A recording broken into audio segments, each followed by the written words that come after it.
Mesdames, Messieurs, bonjour, avec l'espoir que cette vidéo vous trouvera en bonne santé. Merci de nous retrouver une fois de plus sous le Monguier où nous débattons sans langue de bois de sujets sociétaux pour votre bon plaisir. Notre thème du jour est le harcèlement sexuel en milieu professionnel. Sujet à polémique et tabou, pourtant passé sous silence pour une raison ou pour une autre. Sous le Monguier ce jour, nous espérons délier les langues. En effet, lors de l'émission précédente, nous avons recueilli des témoignages de 3 victimes et avons débattu avec des spécialistes, dont Madame Léopoldine Bachi, qui est à nouveau avec nous sur ce plateau.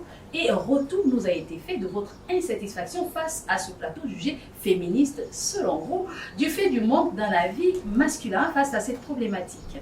Aussi avons-nous jugé utile de revenir sur ce thème avec Monsieur Patrice Fassi, criminologue, qui se présentera tout à l'heure et qui nous rejoint sur ce plateau pour un regard plus objectif.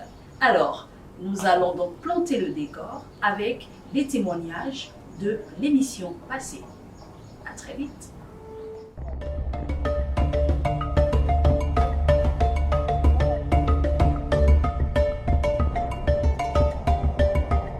Je vais expliquer une histoire d'un producteur. Une fois, il m'a contacté sur Facebook et une fois, il m'a dit, j'étais trouvé un contrat à Pointe-Noire. On va aller, tu vas jouer là-bas à Pointe-Noire. On va aller, mais on va d'abord signer avec toi aussi. Signer un contrat? Oui, avec le producteur. Ok. On a signé le contrat et puis... D'accord, en plus? Oui, on a signé le contrat. Et puis le lendemain, il m'a envoyé l'affiche de là où j'allais jouer sur le micro. À Pointe-Noire. D'accord. Il m'a envoyé l'affiche, j'ai vu l'affiche et puis il m'a dit on va faire 3 jours. D'accord. Vu que j'ai des travail ici, je peux aller mettre du temps là-bas. On arrive aujourd'hui, tu joues demain et puis le lendemain on rentre. Okay. Oui. Le lendemain, le jour du spectacle. Du show. Je suis partie, j'ai joué et tout. En rentrant à l'hôtel, la nuit, au milieu de la nuit, je ne sais pas, il faisait, on dirait, minuit, 1h, entre minuit et 1h comme ça. Il vient, il frappe à ma porte. Toc, toc, toc. Je demande c'est qui, il me dit c'est moi. Je viens, j'ouvre la porte. Il est rentré dans ma chambre. On a commencé à parler. Et là, vous parliez, c'était un débat professionnel? On parlait d'abord professionnellement. D'accord. Et puis, il a commencé à me dire, ouais, on va travailler et tout. Moi, je vais te booster dans la musique. Tu as du talent et tout. Tu vois, toi-même, tu sais que tu as commencé, il y a longtemps que tu as commencé dans la musique, non? Tu vois? Et je vais te booster un peu partout. Même jusqu'en RDC, j'ai plusieurs contacts là-bas. Moi, je vais te booster. J'ai dit, d'accord, c'est pas grave. Et puis, il a commencé à me dire, non, je veux que tu sois aussi ma copine. Moi, je lui ai dit, mais avant, tu ne m'as jamais draguée. Tu ne me dragues pas aussi. On travaille juste normal. Et là, tu me proposes d'être ta copine, mais moi, je ne suis pas intéressée. Parce que je suis occupée. Donc, ça ne va pas marcher. Et puis, il a commencé à me dire, oh non, ne fais pas ça et tout. Parce que moi, j'étais sur les lits. Sur mon lit à l'hôtel. Il est venu, il a commencé à me toucher et tout. Hein? C'était d'abord en douceur. Il me parlait d'abord en douceur et tout. Non, tu es une grande fille, essaye de comprendre et tout et tout. J'ai trouvé ça de bizarre. J'ai dit, mais comment tu peux me proposer plutôt des choses comme ça et tout. Moi, j'étais venue ici à Pointe-Noire, c'était pour chanter et tout, faire mon boulot et puis repartir à Brazzaville, c'était pas ça. Si tu m'avais dit déjà quand on était à Brazzaville que c'était pour ça, j'allais pas venir. Maintenant, il faisait ça maintenant par la force. Le même soir? Le même, dans la chambre. Ok. Il faisait ça par la force, il a commencé à me toucher. Moi, j'ai dit non, si c'est comme ça, tu restes ici. Moi, je sors. Oh non, tu ne peux pas sortir la nuit comme ça, tu vas aller où? Moi, j'ai dit non, mais parce que là, tu me déranges. Je me sens déjà mal à l'aise là. Moi, je ne suis pas ta copine, je ne suis pas ta femme. Là, tu viens, tu quittes là-bas, tu viens ici pour me déranger. Tu veux profiter de ma faiblesse ou comment? Parce que nous sommes au milieu de la nuit, tu veux profiter. Est-ce qu'il vous a brutalisé? Oui, il m'avait aussi brutalisé. Moi, j'ai dit, mais pourquoi tu fais ça? Laisse-moi dormir. J'ai travaillé, je dois me reposer. Et puis, le lendemain, on doit rentrer à Brazzaville. Il ne faut pas faire ce que tu as. Il a commencé à me brutaliser. Et puis, il me dit comme ça, non, si c'est comme ça, sors. Sors. Il me demande de sortir. Que vous sortiez de la chambre? Oui. Et ça, c'était votre chambre? Oui, ma chambre. Et puis moi, j'ai dit, comment tu peux me chasser la nuit comme ça? Il a commencé à me brutaliser. J'ai commencé à parler si fort. La dame qui travaillait à la réception, elle est venue, elle a commencé à dire, non, ne fais pas ça parce que là, il fait tard, elle va aller où à cette heure-ci? Et puis, bon, il m'a laissé tranquille. Quand il m'a laissé d'abord, il est parti. Il est parti, il est encore revenu. Et puis il me dit, tu prépares tes affaires parce que demain matin, toi tu rentres à ta manière, moi aussi je rentre à ma manière. J'ai dit d'accord, c'est pas grave. Le matin, je me suis réveillée, je me suis apprêtée. Moi, je croyais même qu'il devait me donner l'argent du billet. Parce qu'il n'avait pas pris un billet aller-retour. Non, ce n'était pas l'aller-retour. Moi, je croyais qu'il allait me donner mon argent du billet pour entrer à Brazzaville. Il fait ses affaires. Il me dit non, après toi, parce que moi j'ai déjà libéré l'hôtel, toi tu vas partir, moi je vais partir. J'ai commencé à dire maintenant je vais aller où? Toi tu m'as emmené ici à Pointe-Noire. Parce que j'ai refusé de coucher avec toi. Tu commences à me dire de rentrer. Je vais rentrer comment? J'ai commencé à appeler mes gens, mes copines pour expliquer l'histoire et tout. Chance, j'avais une copine là-bas à Pointe-Noire. J'avais une copine, je l'ai appelée. Elle m'a dit tu es où? J'ai expliqué là où j'étais. Elle est venue me chercher. Le monsieur, il est rentré à Brazzaville. Il m'a laissé à Pointe-Noire. J'avais fait beaucoup de temps là-bas à Pointe-Noire.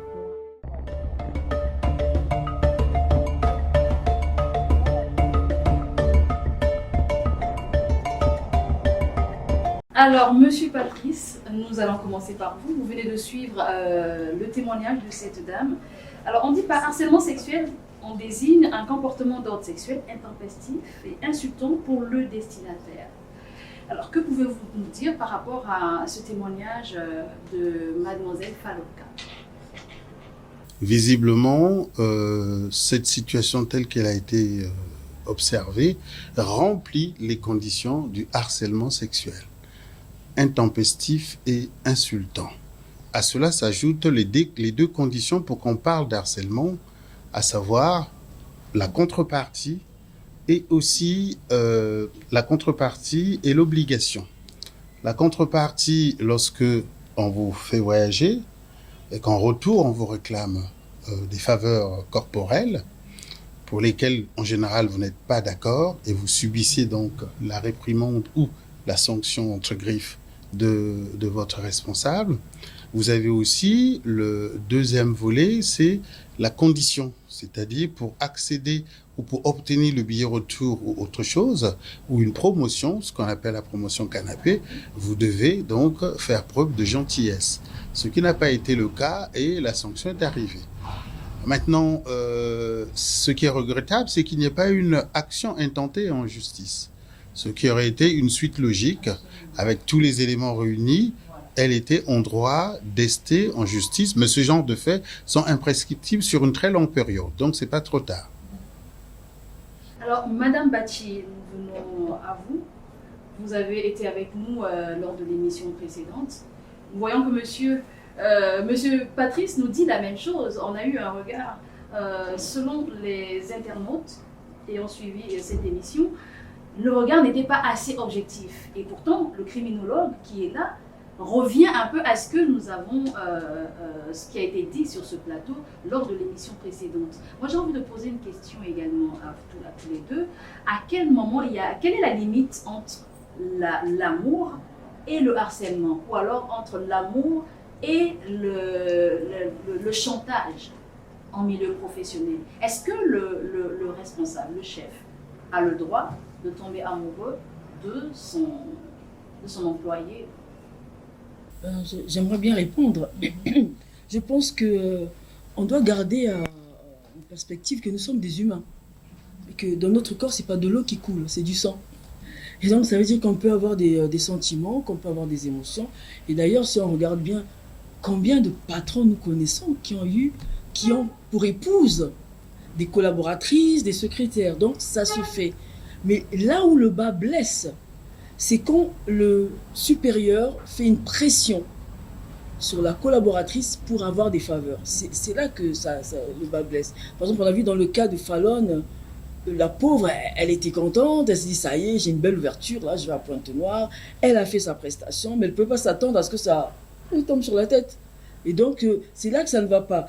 Pourquoi poser un tel acte au lieu d'en parler avec la personne, au lieu de faire la cour à la personne? Et puis, quand on fait la cour, on sait comment ça se passe entre un homme et une femme. Soit on accepte, soit on n'accepte pas. Mais on ne doit pas profiter de son statut, de son pouvoir, pour amener la personne. C'est là, en fait, que ça ne va pas. Sinon, les sentiments sont humains. On ne peut pas empêcher. Pour renchérir, c'est en plus des personnes majeures et vaccinées qui ont la liberté de déterminer ce qu'ils font de leur corps. En général, la personne qui vient solliciter un emploi, quelquefois arrive un peu dans des conditions de faiblesse, que des patrons peu éduqués ou quelquefois mal intentionnés vont tenter d'exploiter ou avoir tendance à abuser de ce genre de faiblesse. Maintenant, il y a aussi ce qu'on ne dit pas, c'est qu'il y a l'harcèlement dans l'autre sens. Et j'aimerais bien introduire cette notion. Il y a l'harcèlement de ceux qui recherchent un emploi envers ceux qui détiennent justement la clé ou la solution. J'ai récemment fait une mission d'audit dans une grande entreprise.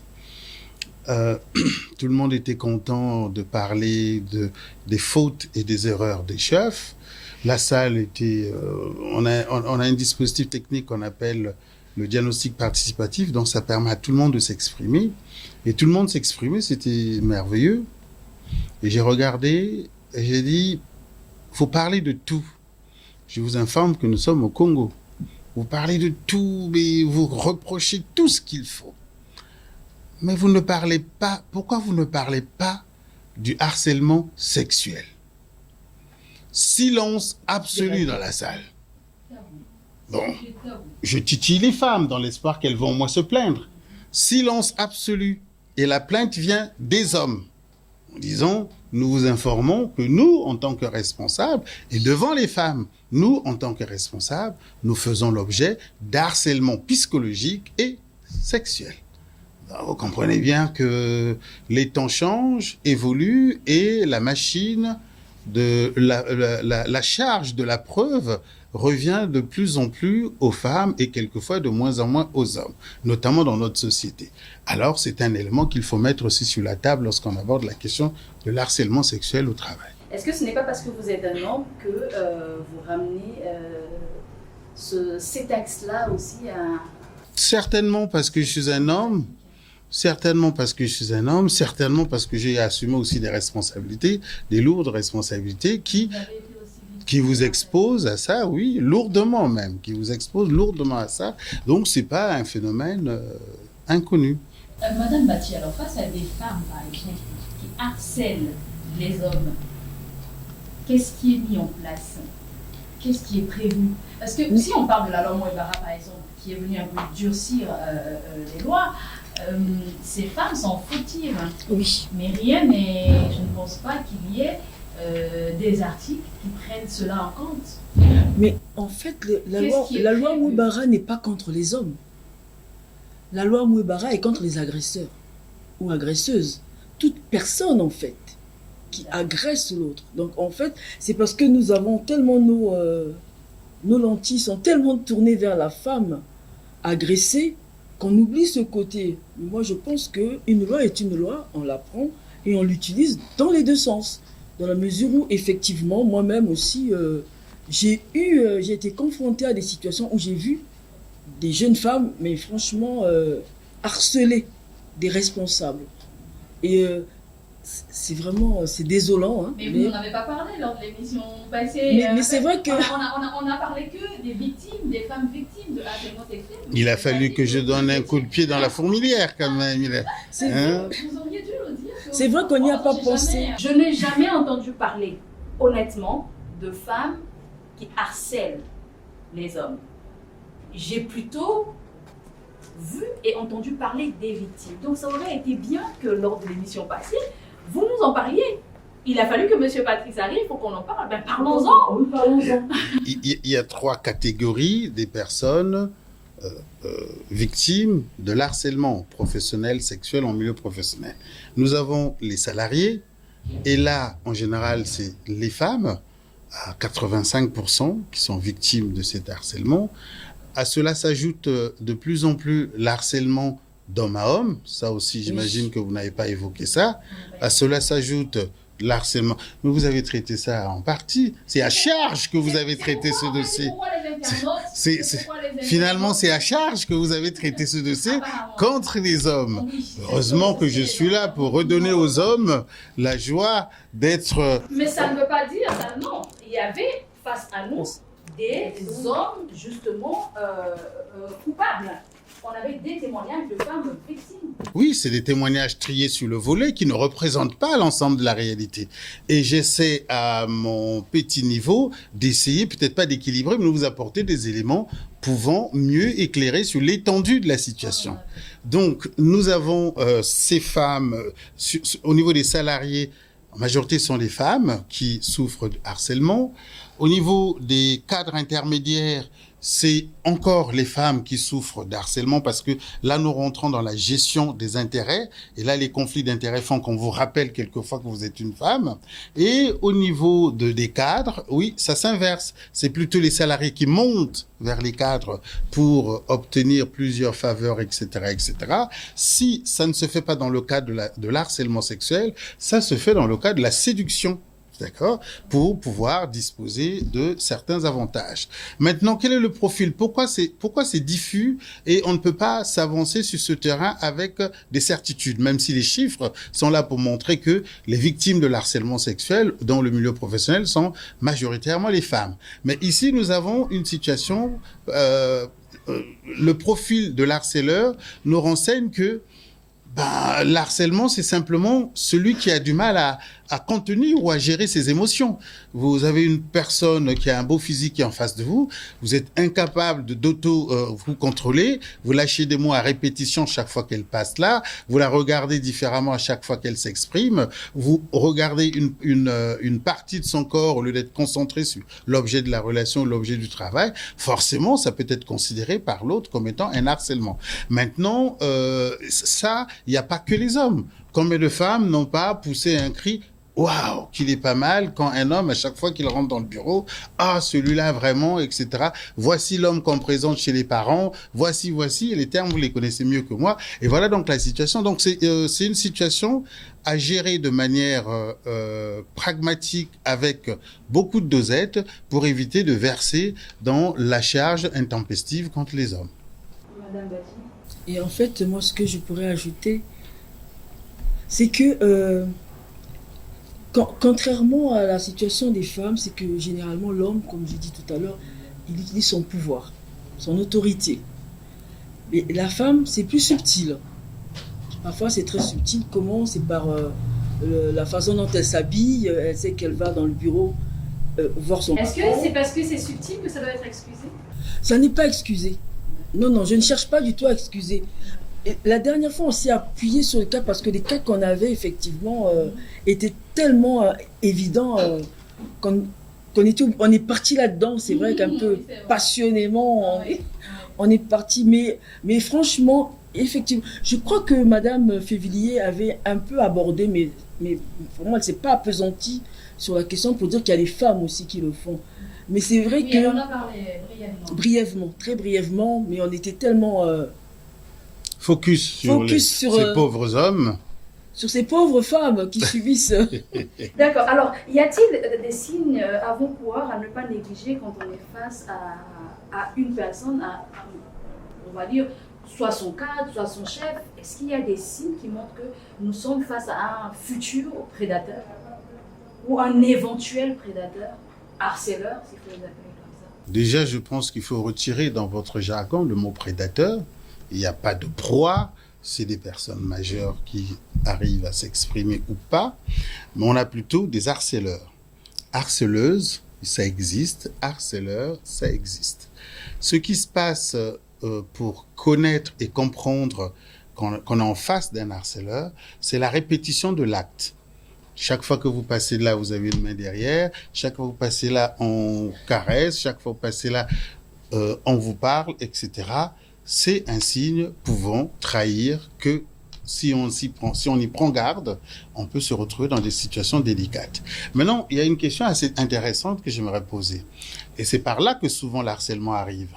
La répétition d'un acte financier en face d'une femme, quand vous donne de l'argent de manière répétitive, sans que vous ne posez la question qui déshabille pourquoi, veut dire que vous êtes une victime consentante.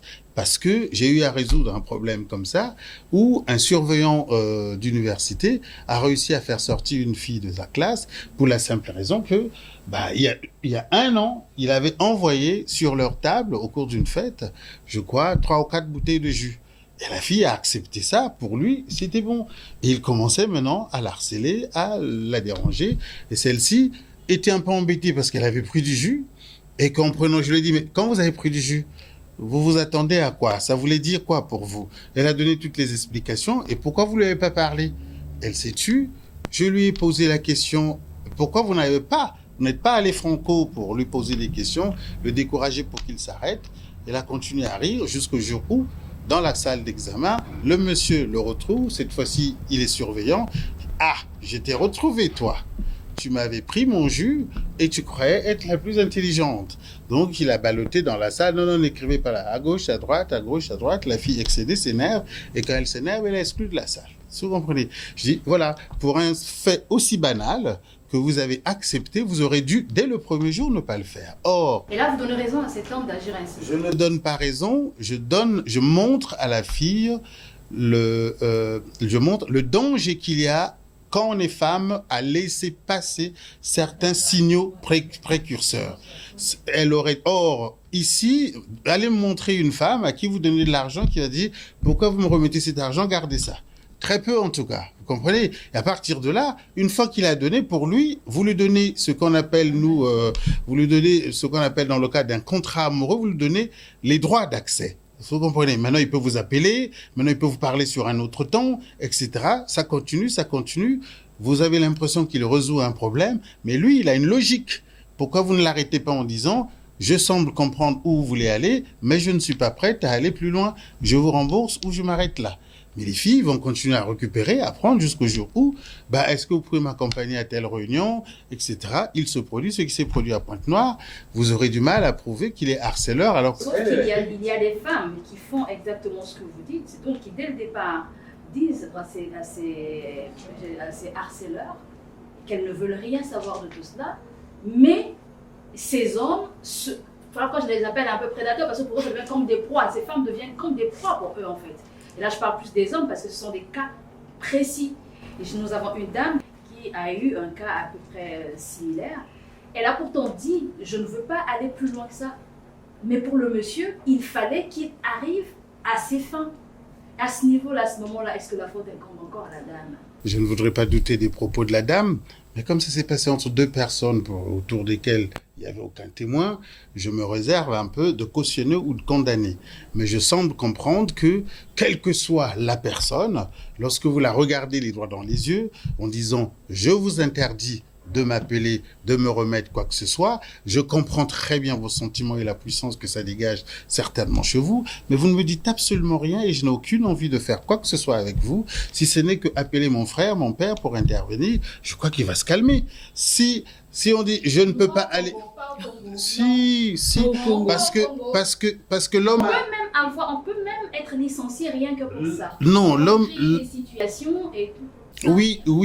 Et mais quand on a un travail, on vit dans une certaine précarité, on a la chance d'avoir un travail où on peut avoir un petit 10 000 francs à la fin du mois et qu'on a en face un bourreau pareil qui vous exige d'être de certaines, certaines faveurs.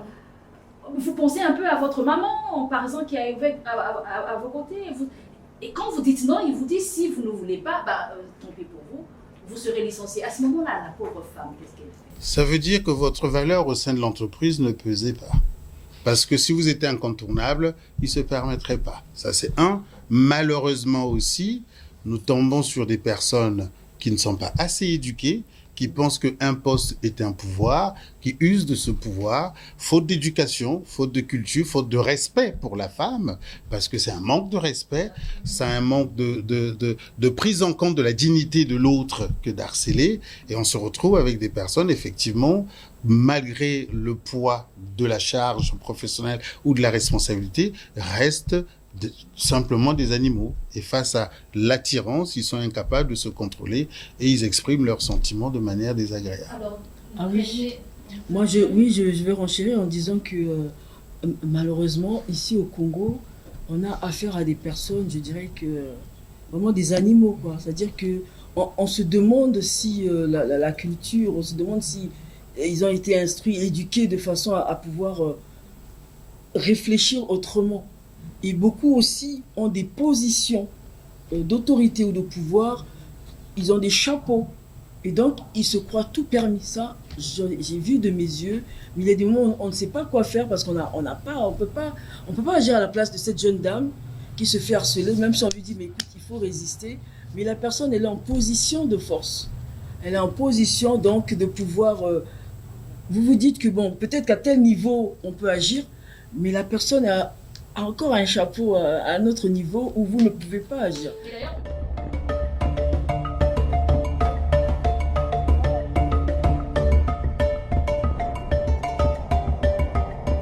Alors, pour rebondir par rapport à ce que vous dites, ne craignez-vous pas en fait que ces agissements-là éteignent des compétences des jeunes dames? Parce que nombreuses se retrouvent à préférer ne pas aller travailler plutôt que se retrouver face à ces actes de harcèlement, par exemple. Il y a deux situations.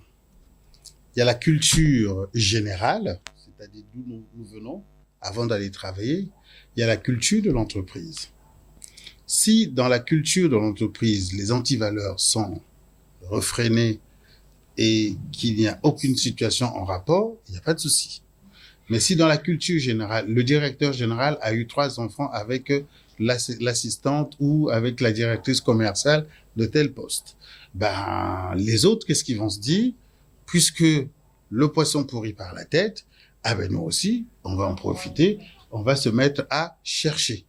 Pareil, quand les jeunes filles vont à l'église, elles vont pour rencontrer Dieu.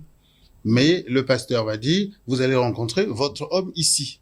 Donc, il dévie complètement la trajectoire pour orienter vers la satisfaction d'un intérêt personnel.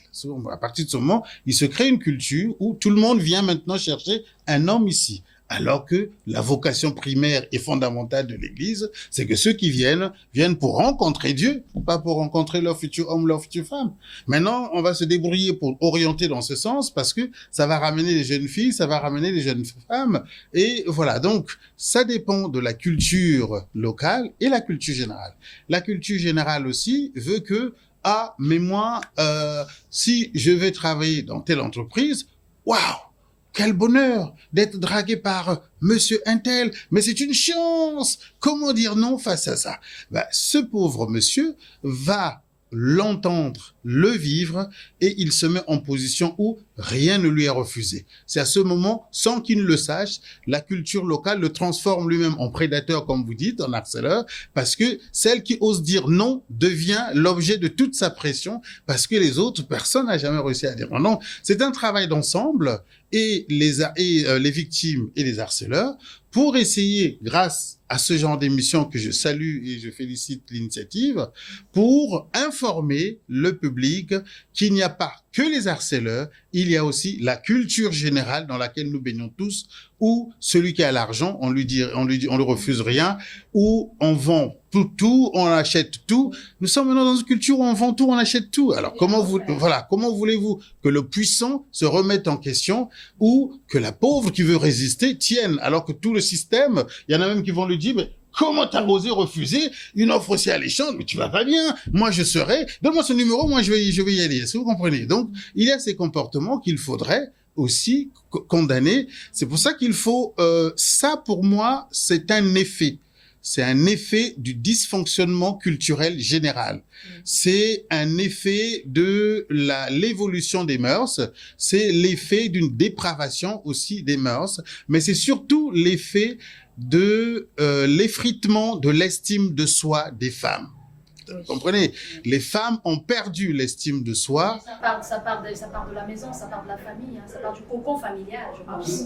Le cocon familial, ça part certes de l'éducation, mais ça part aussi du fait que les conditions se dégradent. Donc, du coup, chacun se débrouille comme il veut pour s'en sortir. Et les hommes, effectivement, ceux qui sont en mesure d'apporter des réponses à ce genre de préoccupations, se sentent tout puissants. Donc ça génère, c'est une remise en question de la société. C'est ce genre d'émission qu'il faut à chaque fois mettre en avant pour informer les femmes que vous avez le droit de signaler. Il y a une chose, lorsque la pauvreté nous étreint, lorsque la pauvreté nous ronge de partout, il y a une chose qu'on ne doit jamais vendre ni perdre, c'est son honneur et sa dignité.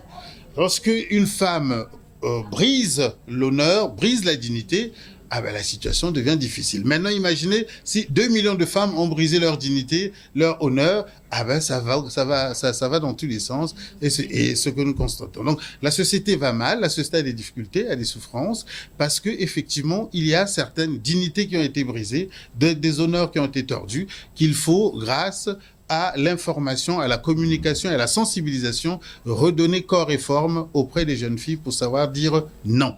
D'accord, mais au moins vous reconnaissez que la société a restreint les champs du visible et de l'audible, non? Si vous voulez parler de la loi? Non, la loi est plus large, mais la société a restreint cela. De la société, on n'a pas vraiment le droit de dire qu'un tel m'a harcelé. Mais les gens ne veulent pas entendre cela. Certains ne veulent pas entendre cela. Du coup, les gens sont dans leur cocon, ils sont dans le silence. Ça commence dans les familles.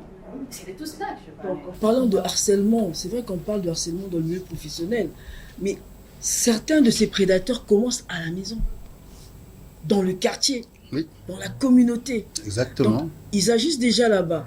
Et combien de fois là, maintenant on va venir, Monsieur Passy dira peut-être que on n'arrête pas d'attaquer les hommes. Non, c'est pas pour attaquer les hommes. Mais combien de fois dans le quartier on a eu un jeune garçon qui a violé une petite fille, on l'amène, parce qu'il a 18 ans quand même, hein, il est donc en âge de réfléchir et en âge de se contrôler. On l'emmène au PSP, toute la famille débarque là-bas, vraiment il faut le laisser sortir. C'est la famille qui protège ce harceleur, la famille. Et donc, qu'est-ce qu'on est en train de dire à ce garçon? Tu as eu raison de le faire, mais tu peux continuer. C'est un futur harceleur dans une société qu'on prépare en quelque sorte. Je vais essayer de mettre chaque mot à sa place en tant que criminologue. Hein. Lorsqu'on parle du viol, le viol peut être sur le long cours, pensé ou spontané, en fonction de certaines difficultés. Le viol est condamné par la loi. Donc, il n'y a rien à faire, il y a un dispositif autour du viol et des viols. Maintenant, ce que Madame Bati décrit avec brio, c'est plutôt la tolérance sociale face au viol. D'accord? La tolérance sociale face au viol. Parce que effectivement, dans les familles, on constate qu'il y a un taux d'inceste qui commence à progresser, ce qui est regrettable, et le taux de viol interfamilial continue toujours, parce que ça ne date pas d'aujourd'hui, depuis que les familles existent, mais le couvert là-dessus devient de plus en plus important. Est-ce qu'avant, on n'en entendait pas trop parler parce que c'était justement plus protégé, et aujourd'hui les langues se délient un peu et... Non, aujourd'hui c'est la récurrence et le plus grand nombre qui attire l'attention. Avant c'était des cas isolés, c'était rare puisque la société avait encore le sens de la famille où ça ne se faisait pas. Ça ne se faisait pas. Aujourd'hui, aujourd'hui, la mère, quand elle a eu un enfant à 16 ans, elle n'est pas gênée ni étonnée à 40 ans de partager son homme avec sa fille. Vous voyez? Alors que c'est des choses qui ne se font pas. D'accord? On ne l'imagine pas parce que, voilà. Donc, c'est le taux de tolérance ou d'acceptation sociale qui a avancé, qui a baissé plutôt. Le taux de tolérance qui a baissé parce qu'il y a effritement des valeurs, mais surtout parce que l'argent corrompt les valeurs. C'est ça le problème. L'argent a cette capacité de tout corrompre. S'il n'y a pas des mécanismes sociaux qui ont pour objectif d'apprendre aux gens que l'argent, ça se travaille, que ça ne se ramasse pas, ça fonctionne pas. Or, les jeunes filles, les jeunes garçons, on leur apprend, sans le vouloir ou sans l'organiser, à ramasser l'argent, d'où la culture de la facilité, et non à travailler. Vous pouvez prendre 5 jeunes Congolais, 2 groupes, un groupe de 5 Congolais, un autre aussi, et vous dites, vous, on va faire un projet qui va partir d'aujourd'hui, on va investir, on va pas gagner l'argent la première année, on va prendre cet argent, on réinvestit, on va pas gagner, et la 3e année, on aura un bénéfice. Mais pour cela, il faut venir au travail matin, midi et partir le soir, pendant 3 ans, afin que nous puissions gagner, par exemple, 300 millions, d'accord? Quand vous avez fini, vous relevez les yeux, il n'y a plus personne. OK? Et vous dites à ce groupe, bon, nous allons voir le grand Tché, hein, celui-là c'est notre chef, c'est le tout puissant, etc. Quand nous allons, il suffit juste de rentrer dans le portail, vous sortez de là chacun avec 100 000 francs, vous aurez toute la rue qui attend pour rentrer là-dedans. Est-ce que vous comprenez? Oui. C'est pour comprendre le niveau d'acceptation sociale de certaines choses. Et c'est malheureusement ça qui devient difficile sur le plan sociologique pour faire avancer. C'est pour ça que je salue vraiment ce genre d'émission pour sensibiliser la jeunesse surtout, et même ceux qui disposent des moyens de leur politique, pour dire que par nos actions et par nos comportements, nous sommes en train de baisser le taux d'acceptation sociale de phénomènes criminels et réprimés par la loi. Il faudrait que chacun à son niveau se ressaisisse pour donner à la société les valeurs qui sous-tendent le fonctionnement, l'agir et le vivre ensemble d'une société. Autrement, on finit par trouver normal à la limite que le PDG puisse accomplir ce genre de fait. Il y a même ses propres copines qui viendront le dire, mais tu vas pas bien, t'aurais dû te laisser faire, mais sortir avec lui, c'est toute ta vie qui est accomplie, mais tu vas pas bien, pourquoi tu n'as pas dit oui, etc. Madame Bati, rebondir face à ça? Oui, je vais rebondir parce qu'on a parlé tout à l'heure, je crois que M. Passy a abordé le manque d'estime de soi, ou bien c'est vous-même. Je ne sais pas si, voilà.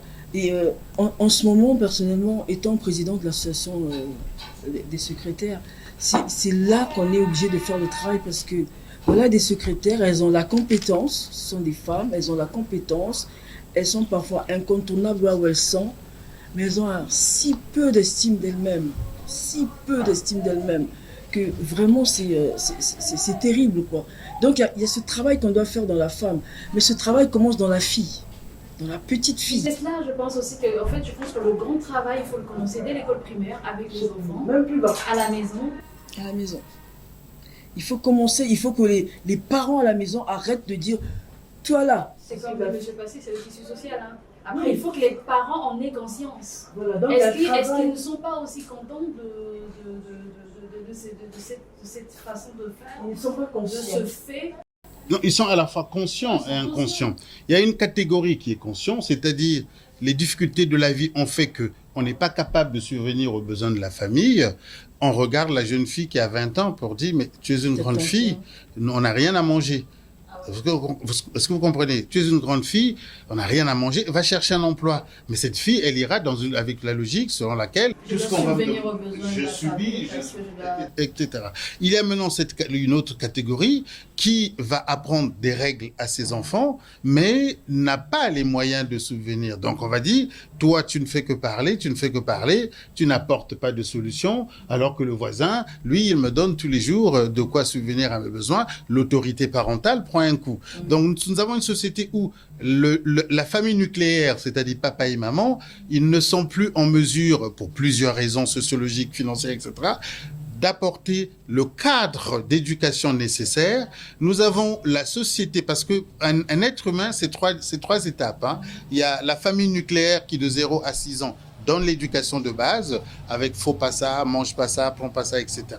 Et nous avons le 6 à 12 ans la socialisation, où on va à l'école et l'État commence à t'apprendre ce qu'il faut faire. Maintenant, imaginez, les professeurs sont de la même société qui s'effritent.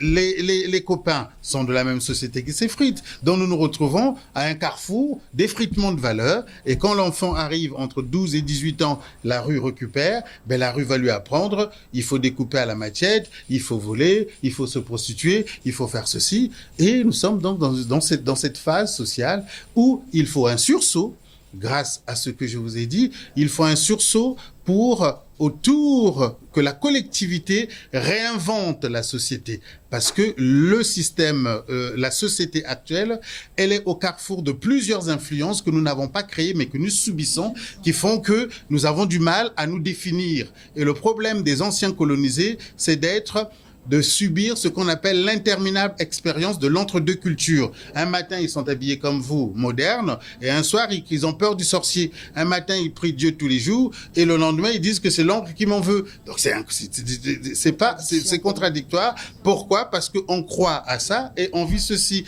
On veut vivre à l'européenne, mais on a peur de ça. On veut vivre à l'européenne, mais on lorgne sur les biens de son oncle, etc., etc.